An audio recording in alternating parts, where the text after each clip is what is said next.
حضرات، مہمان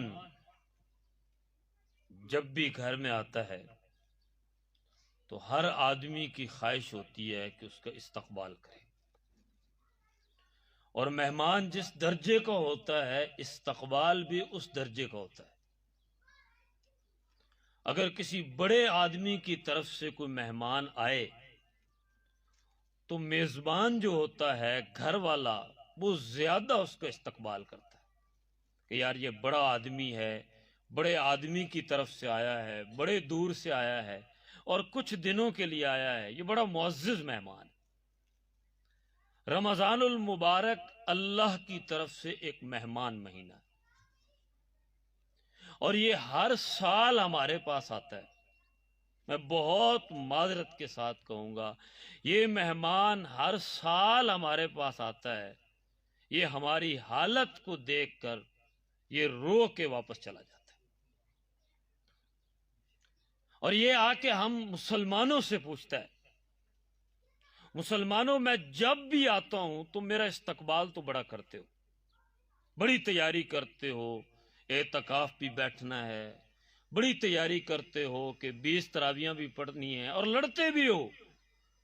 کچھ کہتے ہیں جی 8 پڑھنی ہے، کچھ کہتے ہیں جی 20 پڑھنی ہے، اور اس پہ تم لڑتے بھی ہو، اور تم پھر قرآن پڑھتے ہو اور روزہ رکھتے ہو۔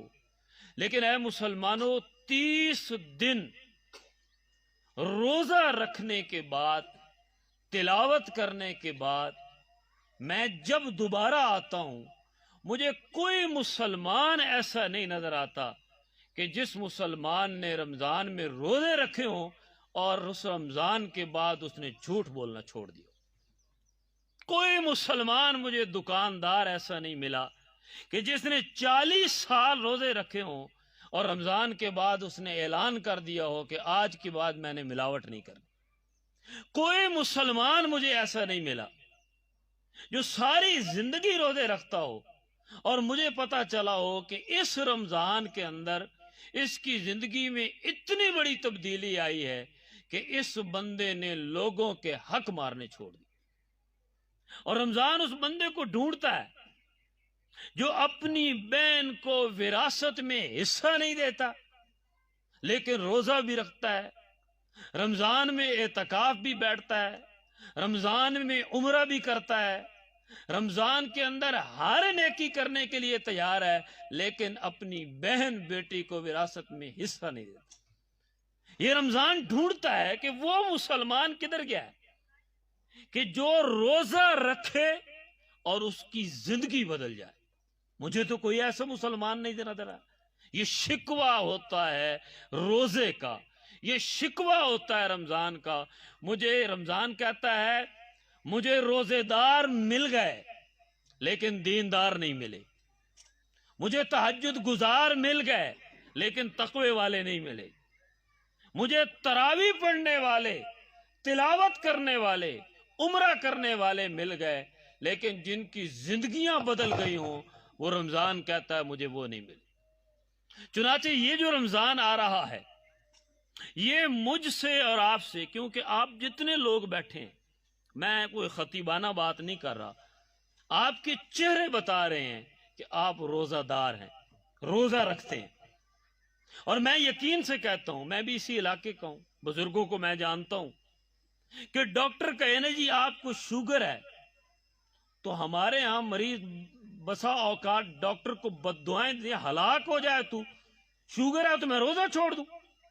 میں تجھے ڈاکٹر ہی نہیں مانتا کہ بلڈ پریشر ہو اور میں روزہ چھوڑ دوں، یہ کبھی بھی نہیں ہو سکتا۔ ڈاکٹر منتیں کرتا رہ جائے گا اور بابا مر جائے گا، اس رمضان میں تو روزہ نہ رکھ، تجھے شوگر ہے، تیرا بلڈ پریشر ہائی ہو جائے گا۔ لیکن وہ مسلمان اس کے باوجود روزہ رکھے گا، 16 گھنٹے کا روزہ رکھے گا، شدید گرمی میں روزہ رکھے گا۔ لیکن اسی مسلمان سے اگر کہا جائے کہ اے مسلمان، اس روزہ رکھنے کے نتیجے میں تو اپنے دل میں اللہ کے سوا سارے خوف نکال، وہ اس کے لیے تیار نہیں۔ یہ فیصلہ کر کے اس رمضان کے بعد تو کوئی نماز نہیں چھوڑے گا، اس کے لیے وہ تیار نہیں ہے۔ یہ فیصلہ کر کے اس رمضان کے بعد کچھ بھی ہو جائے تو انہیں جھوٹ نہیں بولنا، اس کے لیے وہ تیار نہیں ہے. تو نے ملاوٹ نہیں کرنی، اس کے لیے وہ تیار نہیں ہے. تو نے 2 نمبری نہیں کرنی، اس کے لیے وہ تیار نہیں ہے. لیکن روزہ رکھنے کے لیے وہ تیار ہے. آپ اندازہ لگائیں کہ ایسا روزے دار جو 16 گھنٹے کی شدید گرمی میں 100 سال بھی روزے رکھے اور اللہ کی بارگاہ میں پہنچے، نبی صلی اللہ علیہ وسلم نے فرمایا ہلاک ہو جائے وہ شخص جس نے رمضان کا مہینہ پایا اور پھر بھی اپنی بخشش نہ کروا سکا. وہ صرف روزہ خور نہیں، اس میں روزے دار بھی شامل ہے. اور یہ میں اپنی طرف سے نہیں کہہ رہا، یہ بھی میرے نبی کے الفاظ ہیں. آپ صلی اللہ علیہ وسلم نے فرمایا کتنے روزے دار ایسے ہوں گے جن کے نامہ اعمال میں سوائے بھوک اور پیاس کے کچھ بھی نہیں ہوگا، کوئی اجر نہیں ملے گا، کوئی ثواب نہیں ملے گا. آپ نے تو نمازیوں کے بارے میں بھی فرمایا ہے کہ ایک بڑی تعداد نمازیوں کی ایسی ہے کہ نماز کالے کپڑے میں لپیٹ کے لعنت کے طور پہ ان کے منہ پہ مار دی جاتی. آپ نے تو تلاوت کرنے والے قراء کے بارے میں کہا ہے کہ کتنے ہی قاری القرآن ایسے ہیں کہ قرآن ان پہ لعنت کر رہا ہوتا. اس کی وجہ کیا ہے؟ اس کی وجہ یہ ہے کہ ہم نے روزے کو کبھی روزہ سمجھا ہی نہیں. ہم نے روزے کو صرف اتنا سمجھا ہے کہ میں نے 16 گھنٹے بھوکا رہنا ہے، پیاسا رہنا ہے، سحری کرنی ہے، افطاری کرنی ہے.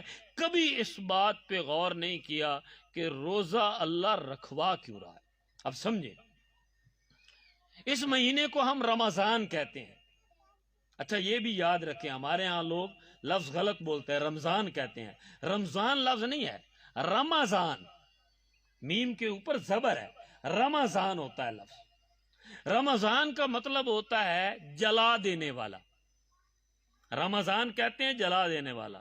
اور اس کو رمضان اس لیے کہتے ہیں کہ یہ وہ مہینہ ہے جو بندہ مومن کے گناہوں کو جلا کے رکھ دیتا ہے. بندہ مومن کے گناہوں کو جلا کے رکھ دیتا ہے.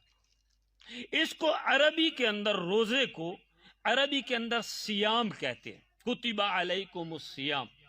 اب سیام کا معنی ہمارے نزدیک تو ہمیں تو پتہ ہی نہیں ہے نا سیام کا معنی کیا ہے، لیکن عرب کے لوگ جانتے تھے کہ سیام کیسے کہتے ہیں. سیام کہتے تھے وہ ایسا گھوڑا جس کو جنگ کے لیے وہ تیار کرتے تھے اور اس کے منہ پہ ایک، میں آسان لفظوں میں سمجھا رہا ہوں، اس کے منہ پہ ایک چمڑا وہ چڑھا دیتے تھے اس گھوڑے کے، اور اس گھوڑے کو کئی دن وہ بھوکا اور پیاسا رکھتے تھے. اور بھوکا اور پیاسا رکھنے کا مطلب یہ ہوتا تھا کہ ہم اس کو اتنا تیار کریں کہ میدان جنگ میں اگر کہیں خدا نہ خواستہ اسے کھانا نہ ملے یا پانی نہ ملے تو کہیں بھوک اور پیاس کی وجہ سے یہ گھوڑا بے وفائی نہ کر جائے. ایسے گھوڑے کو وہ سائم کہتے تھے، سیام.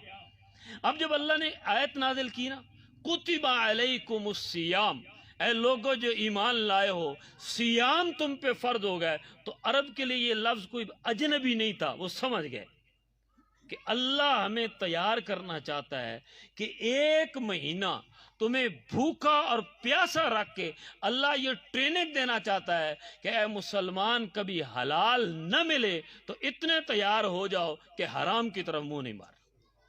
اتنے تیار ہو جاؤ کہ کہیں اگر حلال رزق نہ ملے اور حرام کے راستے کھلے ہوئے ہوں تو یہ ایک مہینہ تمہاری اتنی تیاری ہو جائے کہ 11 مہینوں میں کبھی اللہ کی طرف سے کوئی آزمائش آ جائے، کبھی قحط آ جائے تو ایسا نہ ہو کہ ڈاکے ڈالنا شروع کر دو، چوریاں کرنا شروع کر دو، ملاوٹیں کرنا شروع کر دو، سود کے کاروبار کرنا شروع کر دو، لوگوں کی زمینوں پہ قبضے کرنا شروع کر دو، لوگوں کی جائیدادیں ہڑپ کرنا شروع کر دو، لوگوں کو قتل کر کے پیسے بٹورنا شروع کر دو.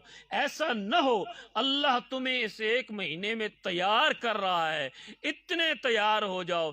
جان جاتی ہے چلی جائے، بچے سکول سے نکلتے ہیں نکل جائیں، بیوی مرتی ہے مر جائے، گھر بکتا ہے بک جائے، جان چلی جائے، لیکن بندہ مومن حرام کے قریب نہ جائے. اور ہمارا بڑا عجیب مسئلہ ہے، اگر مجھے ابھی روزہ ہے نا، میں اکثر مثال دیتا ہوں، مجھے اگر روزہ ہے نا تو یقین جانے میں ایک گندم کا دانہ وہ بھی اپنے حلق سے نیچے نہیں اتاروں گا، ایک پانی کا گھونٹ بھی حلق سے نہیں نیچے اتاروں گا۔ میں نے اگر ٹوتھ پیسٹ کیا ہے، دانت صاف کیے ہیں، تو مجھے یاد آ گیا ہے کہ میں نے روزہ رکھا ہے، میں فوراً مولوی صاحب کے پاس جا کے پوچھوں گا، مولوی صاحب میں نے ٹوتھ پیسٹ کیا ہے، کیا میرا روزہ برقرار ہے؟ میں نے مسواک کیا ہے، کیا میرا روزہ برقرار ہے؟ اتنا خیال ہم مسلمان روزے کا کرتے ہیں، لیکن اسی حلق کے اندر سے 11 مہینے ہم حرام کھاتے رہتے ہیں۔ کبھی مولوی صاحب سے نہیں پوچھا کہ مولوی صاحب رمضان میں تو اللہ بڑا سخت ہو گیا ہے، یہ 11 مہینے میں اللہ ہمارے ساتھ کیا کرے گا؟ اسی حلق کے نیچے سے حرام چلا جاتا ہے، اسی زبان سے جھوٹ نکلتا ہے، اسی زبان سے لوگوں کے ہم حق مارتے ہیں۔ اور ایک بات اور بھی یاد رکھیں، یہ لوگ حج پہ جاتے ہیں نا، عمرے پہ جاتے ہیں، برادری والوں کو ملتے ہیں، کیوں ملتے ہیں؟ کہ بھائی میں حج پہ جا رہا ہوں تو میں نے تو کعبے کے چکر کاٹنے ہیں، لیکن جو ساری زندگی تمہیں چکر میں نے دیے ہیں نا، یہ اللہ نے معاف کوئی نہیں کرنے۔ جو چکر میں نے تمہیں دیے ہیں تم معاف کرو، تاکہ اللہ میرے چکر معاف کرے۔ اس لیے ہم معافی مانگتے ہیں نا، برادری کے پاس جاتے ہیں۔ یہ صرف حج کا اصول نہیں ہے، یہ رمضان کا بھی اصول ہے کہ رمضان سے پہلے بھی اگر کسی کا حق مارا ہے اس کا حق اس کو دے دو، کسی کا دل توڑا ہے اس سے ہاتھ جوڑ کے معافی مانگ لو، کسی کے ساتھ زیادتی کی ہے اس کے پاؤں پکڑ کے اس کو کہہ دو کہ یار تو مجھے معاف کر، کیونکہ اگر تو مجھے معاف نہیں کرے گا میں ساری زندگی کعبہ کی چادر پکڑ کے بھی اللہ سے معافی مانگوں، اللہ معاف نہیں کرے گا۔ ہم لوگوں کے حق مار کے، لوگوں کے ساتھ زیادتیاں کر کے اگر اعتکاف بیٹھیں گے، ہمارے چہروں پہ نورانیت کہاں سے آئے گی؟ ہماری دعائیں کہاں سے قبول ہوں گی؟ ہماری نمازوں میں لذت کہاں سے آئے گی؟ ہمیں قرآن کے اندر وہ سکون کیسے ملے گا؟ کبھی بھی وہ سکون نہیں ملے گا۔ اس لیے پہلی بات تو یہ ہے کہ رمضان کو رمضان سمجھ کے اور روزے کو روزہ سمجھ کے رکھیں کہ میں نے اپنی زندگی کو بدلنا ہے۔ استقبال رمضان، یہ لکھا ہوا ہے نا، استقبال رمضان۔ رمضان کا استقبال کیا کرنا ہے؟ میری بہنیں بیٹھی ہیں، جو میری بہن پردہ نہیں کرتی اور اس نے رمضان میں روزہ رکھنا ہے، وہ رمضان کا استقبال اس بات سے کرے کہ آج کے بعد میں نے گھر سے نکلنا ہے تو بغیر پردے کے نہیں نکلنا۔ یہ ہے استقبال رمضان۔ جو میرا بھائی دکان پہ بیٹھ کے 2 نمبر چیزیں بیچتا ہے، استقبال رمضان یہ ہے کہ وہ یہاں سے اعلان کر کے جائے کہ میں رمضان کا استقبال کرنے جا رہا ہوں، آج کے بعد 2 نمبر چیزیں نہیں بیچنی۔ جو میرا بھائی جھوٹ بولتا ہے وہ یہ فیصلہ کرے کہ یار رمضان آ رہا ہے اور اس کا استقبال یہ کہ آج کے بعد میں نے جھوٹ نہیں بولنا۔ ہم استقبال رمضان کیا کرتے ہیں؟ آدھا کلو دودھ 11 مہینے آتا ہے، اب رمضان آ رہا ہے جی 1 کلو کرنا ہے۔ اچھا جی افطاری میں پکوڑے ایک دن ہوں گے، ایک دن دہی بلے ہوں گے، ایک دن فروٹ چاٹ ہوگا، ایک دن سموسے ہوں گے، گوشت پکانا ہے، دال پکانی ہے، اچھا کپڑے بھی سلوا لیں عید کے لیے، جوتے بھی لے لیں۔ یہ ہم رمضان کا استقبال کر رہے ہوتے۔ یہ رمضان کا استقبال نہیں ہے۔ استقبال رمضان اس چیز کا نام ہے کہ میں اللہ سے رمضان سے پہلے سچی توبہ کر لوں، سچی توبہ کر لوں۔ اور وہ اللہ کیا کہہ رہا ہے؟ یا ایھا الذین آمنوا توبوا الی اللہ توبۃ نصوحا، اے لوگو جو ایمان لائے ہو اللہ سے توبہ کرو اور سچی توبہ کرو۔ یہ اللہ کافروں سے نہیں کہہ رہا، یہ اللہ مشرکوں سے نہیں کہہ رہا، یہ اللہ یہودیوں اور عیسائیوں سے نہیں کہہ رہا، یہ اللہ ان سے کہہ رہا ہے جو اپنے آپ کو ایمان والا کہتے ہیں۔ اے لوگو جو ایمان لائے ہو اللہ سے توبہ کرو اور سچی توبہ کرو۔ یا اللہ میں تو بہت گناہ گار ہوں، میری زندگی میں تو اتنے گناہ ہیں، اتنے گناہ ہیں کہ یا اللہ اب تو معافی کا ٹائم بھی نہیں ہے، کیا پھر بھی مجھے معافی مل جائے گی؟ ایک آدمی ساری زندگی اس نے نماز نہیں پڑھی، ساری زندگی اس نے روزہ نہیں رکھا، ساری زندگی اس نے قرآن نہیں دیکھا، ساری زندگی وہ شراب پیتا رہا، ساری زندگی وہ جوا کھیلتا رہا، کسی کا ہاتھ نہیں ملاتا تھا، جوانی تھی، شباب تھا، گرم خون تھا، بڑا اکڑ کے چلتا تھا، میں بڑا مالدار ہوں۔ پھر بڑھاپا آ گیا، بیماریوں نے گھیر لیا، بیوی چھوڑ گئی، بچوں نے منہ موڑ لیا، زمینیں بک گئیں، مکان بک گیا، بینک بیلنس ختم ہو گیا، چارپائی پہ پڑا ہے، اتنی ہمت نہیں ہے کہ ہاتھ اٹھا کے اپنے ہاتھ سے پانی کا گھونٹ پی لے، ایک لقمہ اٹھانے کی طاقت نہیں ہے، اور بیماریوں نے گھیرا ہوا ہے۔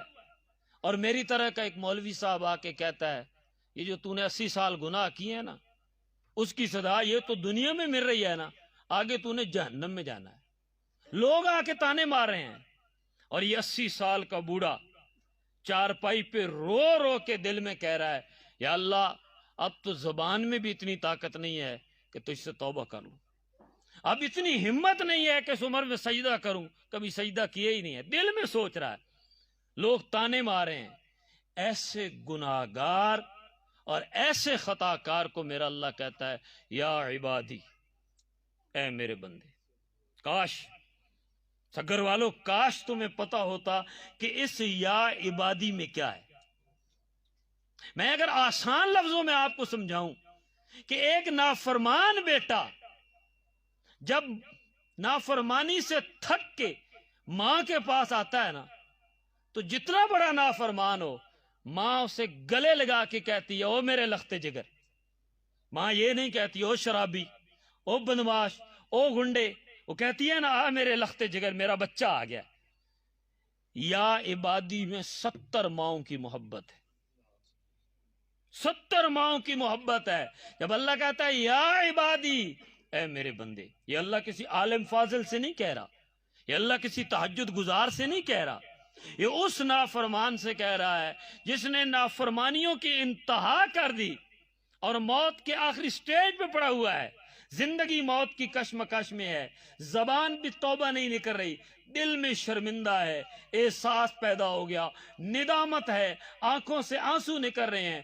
اللہ کہتا ہے مولوی سے کیوں پوچھتا ہے، نافرمانی تو نے میری کی ہے، لوگوں کی طرف کیوں دیکھتا ہے، مجھے اللہ سے بھی تو پوچھ۔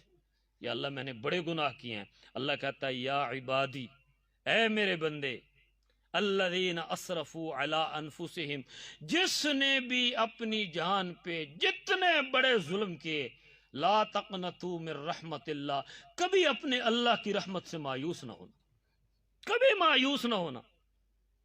یا اللہ اصول تو یہ ہے نا کہ اگر میں نے 100 گناہ کیے ہیں تو 100 مرتبہ معافی مانگوں، لیکن میری تو چند سانسیں بچ گئی ہیں اور گناہ 80 سال کے ہیں۔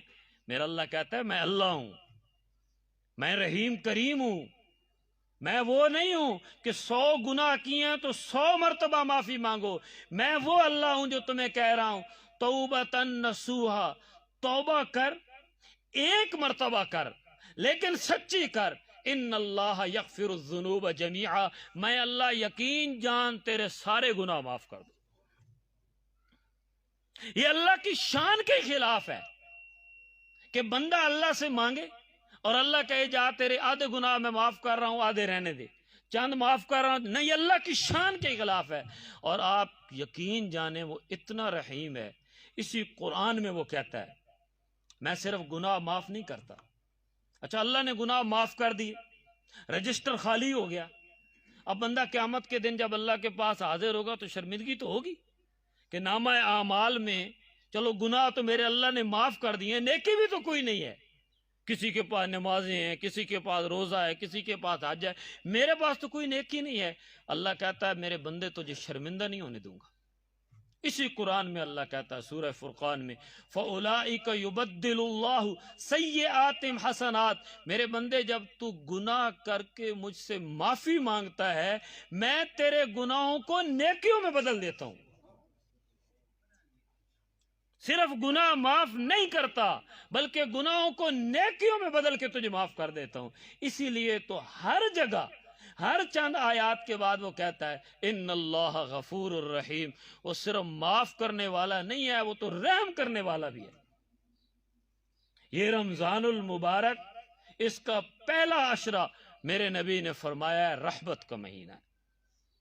میرا اللہ تو ویسے بھی رحیم ہے، اور اس کو سب سے زیادہ اپنی کوئی صفت پسند ہے تو وہ رحمت کی صفت ہے۔ اسی لیے جب بسم اللہ شروع کرتے ہیں تو اسی صفت کا ذکر کرتا ہے، بسم اللہ الرحمن الرحیم، شروع اس اللہ کے نام سے جو بڑا رحمان نہایت مہربان ہے۔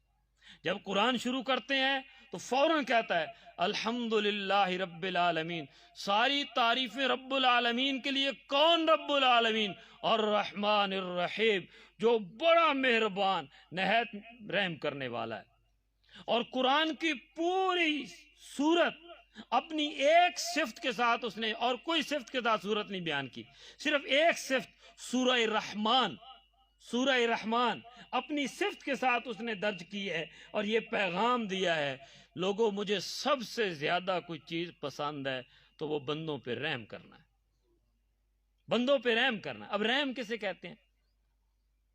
میں فدا و رحمان ہوں نا جی، بیان کر رہا ہوں۔ آپ جان رہے ہوں گے جی یہ داڑھی رکھی ہوئی ہے، مدرسے کا پڑھا ہوا ہے، مولوی آدمی ہے، نیک آدمی ہے، بڑا نمازی ہوگا، میرا اللہ جانتا ہے میں کیا ہوں۔ یہ جو میرے گناہوں پہ پردہ ڈال کے اس نے مجھے یہاں کھڑا کیا، یہ اللہ کی رحمت ہے، یہ اللہ کی رحمت ہے کہ ایک استاد شاگرد جب اس سے استاد ناراض ہوتا ہے شاگرد سے، اور شاگرد آ کے معافی مانگتا ہے، استاد جی معاف کر دیں، منتیں کرتا ہے، استاد کہتا ہے جا تجھے معاف کیا۔ اب شاگرد جاتا ہے تو دل میں سوچتا ہے پتہ نہیں استاد جی نے دل سے معاف بھی کیا ہے کہ نہیں، تو استاد پیچھے سے بلا کے کہتا ہے بیٹا بات سن، آج شام کا کھانا تو نے میرے گھر کھانا۔ اب شاگرد کو یقین ہو گیا ہے استاد نے دل سے معاف کیا۔ یہ جو کھانا استاد کھلا رہا ہے نا، یہ رحمت ہے۔ میرا اللہ کہتا ہے جب بندہ مجھ سے معافی مانگتا ہے نا، میں صرف معاف نہیں کرتا، جنت کی صورت میں اس کو رحمت بھی دے دیتا ہوں۔ اس لیے رمضان کا پہلا عشرہ میرے محبوب صلی اللہ علیہ وسلم نے فرمایا ہے رحمت کا عشرہ، بہت رحیم ہے۔ اور دوسرا عشرہ بخشش کا عشرہ، معاف کر دیتا ہے، معافی کے دروازے کھول دیتا ہے، اور آسمان دنیا پہ آ کے ہائے ہائے آسمان دنیا پہ آ کے پکار پکار کے کہتا ہے کوئی مجھ سے معافی مانگنے والا جسے میں معاف کر دوں؟ ہے کوئی رحمت لینے والا جس پہ میں رحم کر دوں؟ اور کتنا رحیم ہے، اور کتنا کریم ہے، اور کتنا بخشش کو پسند کرتا ہے۔ قارون کا نام تو آپ نے سنا ہوگا، موسیٰ علیہ السلام کا چچا زاد بھائی تھا۔ یہ قرآن میں اس کا ذکر ہے اشارتاً، حدیث میں وضاحت ہے۔ 350 اونٹ اس کے خزانے کی چابیاں اٹھاتے تھے، قارون کی۔ کافر تھا، مشرک تھا، اللہ نے نہیں پکڑا۔ لیکن جب موسیٰ علیہ السلام پہ اس نے زنا کی تہمت لگائی تو موسیٰ علیہ السلام نے اللہ سے کہا یا اللہ اس ظالم کو پکڑ، اس نے انتہا کر دی۔ پتہ ہے اللہ نے کیا کہا؟ اللہ نے کہا یار موسیٰ رہن دے، دنیا میں کتنی سزا میں اسے دے لوں گا، قیامت کے دن آئے گا دیکھ پھر میں اس کے ساتھ کہتا ہوں۔ موسیٰ علیہ السلام نے کہا نہیں یا اللہ۔ موسیٰ علیہ السلام بڑے لاڈلے تھے، بڑی ضد لگاتے تھے، اللہ کو پیارے تھے، تو اللہ نے کہا کہ یار میری رائے تو یہی ہے کہ رہنے دے۔ موسیٰ علیہ السلام نے کہا یا اللہ نہیں، یہ تو آخرت میں جو مرضی کر لیکن یہاں پکڑ اس کو۔ تو اللہ نے کہا چل موسیٰ ایسے کر، یہ زمین میں تیرے تابع کر رہا ہوں میرے حکم سے، یہ نہیں ہے کہ نبی کے حکم سے زمین کچھ کرتی ہے، میرے اللہ کے حکم سے کچھ بھی نہیں کر سکتی، یہ زمین میرے حکم سے موسیٰ جو کہے گی کرے گی۔ تو موسیٰ علیہ السلام کو موقع مل گیا، موسیٰ علیہ السلام نے زمین سے کہا اے زمین قارون کو پکڑ۔ زمین نے قارون کو ٹخنوں سے پکڑ لیا، کہنے لگا موسیٰ مجھے معاف کر دے۔ جتنا تکبر ہو، دولت ہو، جب موت سامنے نظر آ رہی ہوتی ہے نا تو ہر چیز ختم ہو جاتی ہے۔ موسیٰ علیہ السلام کو غصہ آیا ہوا تھا، کہا اور پکڑ، پنڈلی تک اندر چلا گیا، کہا موسیٰ معاف کر دے۔ موسیٰ علیہ السلام نے کہا اور پکڑ، گھٹنوں تک اندر چلا گیا۔ حدیث میں آتا ہے تقریباً 99 مرتبہ یعنی 99 مرتبہ، ایک کم 100 مرتبہ اس نے موسیٰ علیہ السلام سے کہا موسیٰ معاف کر دے۔ موسیٰ علیہ السلام نے کہا نہیں۔ اب اس کا گردن باہر تھی، باقی دھڑ زمین کے اندر تھا، اب آخری جھٹکا لگنا تھا۔ اس نے کہا موسیٰ میں تیرے رب کو ماننے کے لیے تیار ہوں، تجھے نبی ماننے کے لیے تیار ہوں، ساری دولت تجھے دینے کے لیے تیار ہوں، مجھے معاف کر دے۔ موسیٰ علیہ السلام نے جب اس نے کہا نا میں تیرے رب کو ماننے کے لیے تیار ہوں، موسیٰ علیہ السلام کا دل نرم ہو گیا۔ لیکن جب اس نے کہا نا میں دولت دینے کے لیے تیار ہوں، تو پیغمبر کو دنیا سے کیا لگے؟ تو موسیٰ علیہ السلام کو پھر غصہ آ گیا، ظالم دولت کی لالچ دے رہا ہے جس نے تجھے قارون بنایا۔ تو موسیٰ علیہ السلام نے کہا اے زمین سے پکڑ، سارا زمین کے اندر دھنس گیا۔ اللہ نے موسیٰ علیہ السلام نے زمین سے کہا زمین اس کے خزانے بھی دبوچ، سارے خزانے بھی چلے گئے۔ اللہ نے طور پہ موسیٰ علیہ السلام کو بلایا، کہا موسیٰ اب تو خوش ہے؟ کہا یا اللہ میں تو خوش ہوں۔ اللہ نے کہا یار موسیٰ بڑا سخت دل ہے تیرا، بڑا سخت دل ہے۔ 100 مرتبہ اس نے تجھے کہا موسیٰ معاف کر دے، تو نے معاف نہیں کیا۔ وعزتی، مجھے میری عزت کی قسم، وجلالی، مجھے میری جلالت کی قسم، وہ ظالم ایک مرتبہ کہہ دیتا نا اللہ تو معاف کر دے، موسیٰ میں نے تیری نبوت کا خیال بھی نہیں رکھنا تھا، اسے زمین سے نکال کے میں نے ہدایت دے دینی تھی۔ لیکن 100 مرتبہ موسیٰ موسیٰ کرتا رہا ہے، اس کی زبان سے یہ نہیں نکلا اللہ تو معاف کر دے، اور میں تو اس کے دل جانتا تھا۔ اتنا رحیم اور کریم اللہ جو قارون جیسے کافر کو اور مشرک کو معاف کرنے کے لیے تیار ہے، سگر کے مسلمان یہ کتنا بدقسمت ہے وہ مسلمان جو رمضان کا مہینہ پائے اور اپنی بخشش نہ کروا سکے۔ اس سے بڑا کوئی ظالم ہوگا جو رمضان کا مہینہ پائے اور اپنی بخشش نہ کروا سکے؟ اور ایسے آدمی کو تو میرے نبی نے بد دعا دی ہے کہ اللہ وہ شخص ہلاک ہو جائے جس نے رمضان کا مہینہ پایا اور پھر بھی اپنی بخشش نہ کروا سکے۔ اور تیسرا عشرہ جہنم سے آزادی کا ہے، اور جہنم آپ جانتے ہیں کیا ہے؟ اللہ اکبر، ہمیں نہیں پتا، ہمیں نہیں پتا۔ جہنم کے بارے میں میرے نبی نے فرمایا صلی اللہ علیہ وسلم کہ ایک آدمی اگر جہنم سے نکل کے آئے نا اور 1,00,000 لوگ بیٹھے ہوں، وہ آدمی صرف سانس لے لے تو 1,00,000 لوگ جل کے راکھ ہو جائیں۔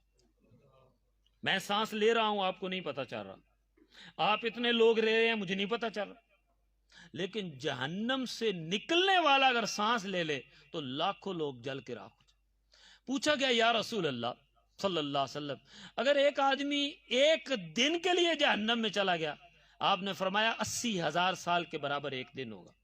وہ 80,000 سال اللہ کے نزدیک، ہمارے والے 80,000 سال نہیں۔ کہا یا رسول اللہ اگر اسے بھوک لگے گی، آپ نے فرمایا پیپ نکلے گی، ایک قطرہ میں دنیا میں آ جائے دنیا والے بے ہوش ہو جائیں۔ خون نکلے گا، اتنا خون نکلے گا کہ اس میں کشتی چلائی جائے تو کشتی چلنا شروع ہو جائے۔ گوبر نکلے گا، پیشاب، پیپ اور خون جہنم کے حوض پہ پکا کے اس کو کھلایا جائے گا، کھا یہ تیرا کھانا۔ میں ایک بات اکثر کہا کرتا ہوں، کمال یہ نہیں ہے کہ ہم جنت میں چلے جائیں، کمال یہ ہے کہ جہنم سے بچ کے جنت میں جائیں۔ فمن زحزح عن النار، جو آگ سے بچ گیا، وادخل الجنہ، اور جنت میں داخل ہو گیا، فقد فاز، وہ کامیاب ہے۔ میرے نبی نے فرمایا کہ قیامت کے دن ہر 1000 میں سے ایک جنت میں جائے گا، 999 دوزخ میں جائیں گے۔ کافر خالدین فیہا ابدا، ہمیشہ جہنم میں رہیں گے۔ مسلمان اپنی سزا بھگت کے جنت میں آئیں گے۔ وہ ایک آدمی ایسا ہوگا 1000 میں سے کہ جو جہنم سے بچ کے جنت میں جائے گا، اصل کامیاب ہوا۔ میرے نبی ہر نماز کے بعد دعا مانگتے تھے جن پہ جہنم حرام تھی، اللہم اجرنی من النار، اے اللہ مجھے آگ سے بچانا۔ قرآن کریم نے عباد الرحمن کی صفت بتائی، ربنا اصرف عنا عذاب جہنم ان عذابہا کان غراما، وہ اللہ سے یہی دعا مانگتے ہیں، اے اللہ ہمیں جہنم کی آگ سے بچانا، اے اللہ ہمیں جہنم کی آگ سے بچانا۔ تو رمضان کا تیسرا عشرہ جہنم سے آزادی کا ہے۔ اب رمضان میں کرنا کیا ہے؟ بات اختتام کی طرف لے کے جا رہا ہوں۔ رمضان میں قرآن کریم سے اپنا تعلق بنائیں، قرآن سے جڑ جائیں. ہم مسلمان، میں اکثر کہا کرتا ہوں جی، کوئی دنیا میں ایسی کتاب ہے جس کی زبان آپ نہ سمجھتے ہیں اور آپ پڑھتے ہو؟ کوئی کتاب ایسی ہے؟ میں یہاں ریاضی کی کتاب، انگریزی کی کتاب، سائنس کی کتاب لا کے رکھ دوں، آپ میں سے کوئی بھی نہیں پڑھے گا، کیونکہ آپ اس کی زبان ہی نہیں سمجھتے. یہ قرآن کے ساتھ جو ہم ظلم کرتے ہیں نا جی، سب سے بڑا ظلم یہ ہے کہ ہمیں قرآن سمجھ نہیں آتا اور ہم قرآن پڑھتے رہتے ہیں. اور قرآن کو سمجھنا یہ اہل ایمان کے لیے لازم ہے. ہم میں سے کتنے مسلمان ہیں جو قرآن کو پڑھتے ہیں اور ان کو پتا ہو قرآن کیا کہہ رہا ہے؟ یہ رمضان موقع ہے. اکثر لوگ تو ناظرہ قرآن بھی ٹھیک نہیں پڑھتے، اس میں بھی غلطیاں کرتے ہیں اور ساری زندگی شرماتے ہیں کہ یار اب اس عمر میں جا کے. میں تو کہا کرتا ہوں کسی 80 سالہ بابا سے کہو نا قرآن کیوں نہیں پڑھا؟ بیٹا اس عمر میں اب کون پڑھے. بابا جی دوسری شادی کروا دیں. بیٹا اگر کروا سکتے ہو تو میں حاضر ہوں. اس کام کے لیے وہ بزرگ بھی تیار ہوگا. لیکن قیامت کے دن اللہ نے یہ نہیں سننا بھی تو بابا ہو گیا، تو جوانی میں کرتا کیا رہا ہے؟ جتنی بھی عمر ہو گئی ہے یاد رکھنا ضروری نہیں ہے، لیکن ایک مرتبہ اس قرآن کو اپنی نظر سے گزارو جس نے بالکل پڑھا ہوا ہی نہیں. اور جن کا ناظرہ ہے وہ کسی اچھے قاری صاحب سے اپنا ناظرہ ٹھیک کروائیں، کیونکہ تلفظ کی غلطی اگر ہو جائے نا، زیر زبر اوپر نیچے ہو جائے، بعض قرآن کریم کی ایسی آیات ہیں کہ آدمی کفر تک چلا جاتا ہے اور ہمیں پتہ ہی نہیں چلتا. اور جن کا قرآن ٹھیک ہے، ناظرہ ان کا ٹھیک ہے، وہ قرآن کا ترجمہ پڑھیں، کسی عالم سے ترجمہ پڑھیں، تفسیر پڑھیں، کسی عالم کی تفسیر پڑھیں. لیکن رمضان میں یہ فیصلہ کریں کہ ہم نے قرآن کے ساتھ جڑنا ہے، قرآن کو سمجھیں، قرآن سے تعلق بنائیں. میں اللہ کی قسم کھا کے کہہ رہا ہوں، قبر کے اندر اگر یہ قرآن آپ کے خلاف گواہی دے کے کھڑا ہو گیا نا، تو دنیا کی کوئی طاقت آپ کو نہیں بچا سکے. اور روزانہ ہم دفناتے ہیں نا، 2 دن بھی قبر کے پاس ہم نہیں بیٹھتے، چھوڑ کے آ جاتے ہیں. چیخنے والا چیختا رہتا ہے، چلانے والا چلاتا رہتا ہے. میرے نبی نے ملک خوبصورت پرندے کی شکل میں آ کے اسے کہتی ہے پریشان نہ ہونا. وہ اللہ کے پاس جاتی ہے، اللہ سے کہتی ہے یا اللہ یا اس قبر والے کو معاف کر یا مجھے قرآن سے نکال. آیت الکرسی کے بارے میں میرے نبی نے فرمایا کہ فرض نماز کے بعد جس نے کبھی آیت الکرسی نہ چھوڑی ہو، اس کے درمیان اور جنت کے درمیان صرف موت رکاوٹ ہے. سورہ آل عمران اور سورہ بقرہ کے بارے میں میرے نبی نے فرمایا حشر کے میدان میں یہ دونوں صورتیں اس کو پڑھنے والے کو ہٹا ہٹا کے کہہ رہے ہیں ہٹ جاؤ، ہمارے پڑھنے والا آ رہا ہے، یہاں تک کہ یہ دونوں صورتیں اس کو جنت تک چھوڑ کے آئیں گی. وفات تو قرآن نے کرنی ہے، آگے تو قرآن نے کام آنا ہے، اور ہمارا قرآن سے کوئی تعلق ہی نہیں. اس لیے رمضان میں ایک تو یہ فیصلہ کریں ہم نے قرآن سمجھنا ہے. کہیں دورہ تفسیر ہو رہا ہے، دورہ قرآن ہو رہا ہے، کوئی کیسٹ سنیں، کوئی پڑھ لیں، کچھ قرآن سے تعلق بہرحال. دوسری چیز، میرے نبی صلی اللہ علیہ وسلم رمضان میں صدقہ تیز ہوا سے بھی زیادہ کرتے تھے. حدیث میں آتا ہے تیز ہوا سے بھی زیادہ آپ سخاوت فرماتے تھے. سخی تو آپ ویسے بھی تھے. ایک واقعہ یاد آ رہا ہے، اسی پہ بات ختم کر رہا ہوں. حضرت فاطمہ رضی اللہ تعالی عنہا، ذرا خواتین بھی غور سے سنیں اور آپ بھی، رمضان شریف کا مہینہ آ گیا اور گھر میں ویسے غربت تھی، تو فاطمہ نے کہا علی رمضان کے بغیر تو وقت گزر جاتا ہے، لیکن 16 گھنٹے 18 گھنٹے روزہ ہو تو یہ بھوک برداشت نہیں ہوتی، کوئی مزدوری کر کے کوئی پاؤ آٹا ہی کما کے لاؤ. سارا دن مزدوری کرنے کے بعد 1 پاؤ آٹا ملا، افطاری کے لیے روٹی تیار ہوئی. جب کھانے کا ٹائم آیا تو دروازے پہ دستک ہوئی. حضرت علی نے پوچھا کون؟ باہر سے آواز آئی میں یتیم ہوں، بڑے دنوں سے بھوکا ہوں، روٹی چاہیے. حضرت علی اپنی روٹی لے کے جا رہے ہیں تو حضرت فاطمہ نے کہا علی بڑے بے وفا ہو، دنیا میں زندگی میرے ساتھ گزار رہے ہو، جنت میں اکیلے جانا چاہتے ہو، یہ میری روٹی بھی اس کو دے دو. 1 رات 1 دن بھوک میں گزر گیا. دوسرا روزہ 1 پاؤ آٹا، افطاری کا ٹائم. آج یتیم نہیں آیا، ایک مسکین آیا، دونوں نے اپنی روٹی مسکین کو دے دی۔ آج تیسرا روزہ، پاؤ آٹا، آج نہ یتیم آیا نہ مسکین آیا، جنگ بدر کا ایک قیدی رہا ہو کے آیا، کہا میں قیدی ہوں، ہے کوئی دینے والا؟ حضرت علی نے اپنی روٹی پکڑی تو فاطمہ کو دیکھا کہ آج کیا کرتی ہے، بھائی 2 دن بھوکی رہی ہے۔ تو فاطمہ نے کہا علی تم جانتے ہو میں کس کی بیٹی ہوں؟ جس نے اپنے پیٹ پہ پتھر باندھا، یہ روٹی بھی اس کو دے دو۔ یہ 3 دن بھوکے گزرے، اور تیسری رات حضرت فاطمہ کو غشی کا دورہ پڑا، بیماری کمزوری کی وجہ سے۔ ادھر فاطمہ بے ہوش ہوئی، ادھر اللہ نے قرآن نازل کر دیا، یوفون بالنذر ویخافون یوما کان شرہ مستطیرا ویطعمون الطعام علی حبہ مسکینا ویتیما واسیرا۔ اسیر قیدی کو کہتے ہیں۔ قرآن نے پورا نقشہ بیان کر دیا، مسکینا و یتیما و اسیرا انما نطعمکم لوجہ اللہ لا نرید منکم جزاء ولا شکورا انا نخاف من ربنا یوما عبوسا قمطریرا فوقاہم اللہ شر ذلک اليوم ولقاہم نظرة وسرورا وجزاہم بما صبروا جنتا وحریرا۔ کاش آپ کو پتا ہوتا قرآن کیا کہہ رہا ہے، کاش آپ کو پتا ہوتا قرآن کیا کہہ رہا ہے، کاش ہم سب کو پتا ہوتا کہ یہ قرآن کیا کہہ رہا ہے۔ یہ آیات اللہ نے اس روزے کی حالت میں صدقہ کر کے یتیم، مسکین، قیدی کو کھلانے والے فاطمہ اور علی کی شان میں نازل فرمائی۔ اس لیے اس رمضان کے اندر جہاں قرآن سے اپنا تعلق جوڑیں، وہاں لوگوں کو صدقہ و خیرات دیں۔ اور یہ مسئلہ بھی یاد رکھیں، بعض دفعہ ہمارے ہاں ایسا ہوتا ہے کہ ہم اپنے قریبی رشتہ دار بھول جاتے ہیں، اور پتہ کیوں بولتے ہیں؟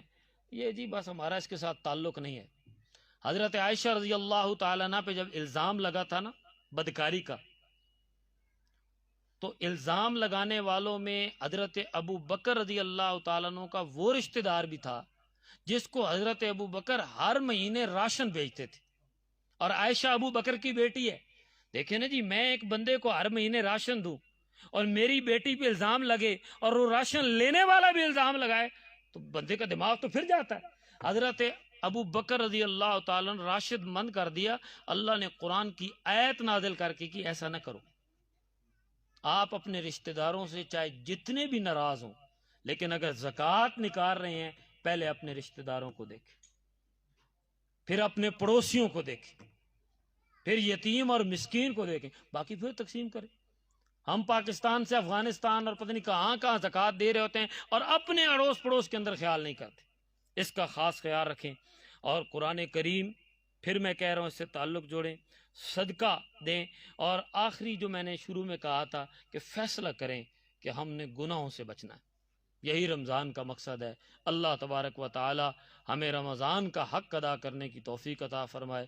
وآخر دعوانا ان الحمد للہ رب العالمین۔ دعا فرمائیں، الحمدللہ رب العالمین۔ اے اللہ ہمارے گناہ معاف فرما دے، اے اللہ ہماری خطائیں بخش دے، اے اللہ ہماری کوتاہیوں سے درگزر فرما دے۔ یا اللہ ہم نہیں جانتے یہ رمضان ہو سکتا ہے ہماری زندگی کا آخری رمضان ہو۔ اے اللہ بہت سے لوگ پچھلے رمضان میں موجود تھے، آج موجود نہیں ہیں۔ ہم نہیں جانتے کہ ہسپتال کا بیڈ مقدر ہے یا قبرستان کی قبر۔ اے اللہ ہمارے گناہوں کو معاف فرما دے۔ اے اللہ ہمیں روزے کا حق ادا کرنے کی توفیق عطا فرما۔ اے اللہ ہمیں بخشش مانگنے اور بخشش دینے کی توفیق عطا فرما۔ اے میرے مولا رحم کر دے، عافیت کے دروازے کھول دے۔ اے اللہ جہنم کے دروازے ہمارے لیے بند کر دے۔ اے 70 ماؤں سے زیادہ محبت کرنے والے اللہ، ہمارے گناہوں کی طرف نہ دیکھ، اپنی رحمت کی طرف دیکھ۔ اے اللہ تو رحم فرما دے، اے اللہ تو رحم فرما دے، اے اللہ تو رحم فرما دے۔ اے اللہ ہمارے دل پتھر ہیں، ہمارے دلوں پہ زنگ لگ چکا ہے، نہ تیرا قرآن اثر کرتا ہے، نہ تیرے نبی کا فرمان اثر کرتا ہے، نہ کسی کی موت اثر کرتی ہے، نہ کسی کی بیماری اثر کرتی ہے۔ اے اللہ ہمارے دلوں کے زنگ اتار دے، اے اللہ ہمارے دلوں کے زنگ اتار دے۔ اے اللہ موت سے پہلے سچی توبہ کی توفیق عطا فرما دے۔ اے اللہ وہ آنسو خوف کا عطا فرما جس سے جہنم کی آگ بجھتی ہے۔ اے اللہ وہ خوف کا آنسو عطا فرما جس سے تو سارے گناہ معاف کر دیتا ہے۔ اے اللہ بغیر توبہ کے موت نہ دینا۔ اے اللہ بغیر موت توبہ کے موت نہ دینا۔ رب اغفر وارحم وانت خیر الراحمین۔